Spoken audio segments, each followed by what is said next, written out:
ఈరోజు గోబీ ఫ్రై చేసాను. టేస్ట్ అయితే చాలా బాగుంది. జస్ట్ మనకి ఎక్కువ టైం లేదన్నప్పుడు లంచ్ కానీ డిన్నర్ కానీ ఈ రెసిపీ అయితే పర్ఫెక్ట్. అసలు నేను ఆల్రెడీ ఒక 3 టమాటాస్ అండ్ కొన్ని వెల్లుల్లి అండ్ ఒక స్పూన్ జీలకర్ర, ఒక స్పూన్ ధనియాలు ఇవి మిక్సీ చేసుకొని పక్కన పెట్టుకోవాలి.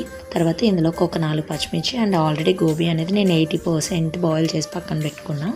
తర్వాత ఒక ప్యాన్లో కొంచెం నూనె వేసుకొని ఆవాలు అండ్ ఆల్రెడీ మనం చాప్ చేసుకున్న మిర్చి వేసుకొని జస్ట్ 2 మినిట్స్ ఫ్రై అయిన తర్వాత మనం పేస్ట్ చేసుకున్న వేసుకొని జస్ట్ ఒక్క 5 మినిట్స్ ఫ్రై చేసుకోవాలి. తర్వాత కొంచెం salt and chilli powder and కొంచెం పసుపు వేసుకొని మూత పెట్టి జస్ట్ ఒక 5 మినిట్స్ కుక్ చేస్తే సరిపోతుంది. తర్వాత ఆల్రెడీ మనం గోబీ అనేది కుక్ చేసి పెట్టుకున్నాం కదా, అది ఇందులో వేసి జస్ట్ అలా కలపాలి. ఎక్కువ కలుపుకుంటూ అలా కలిపి మూత పెట్టేసి జస్ట్ ఒక 10 మినిట్స్ అని లో ఫ్లేమ్లో పెడితే రెసిపీ అనేది అయిపోయింది. లాస్ట్లో కొంచెం కొత్తిమీరతో గార్నిష్ చేసుకోవడమే.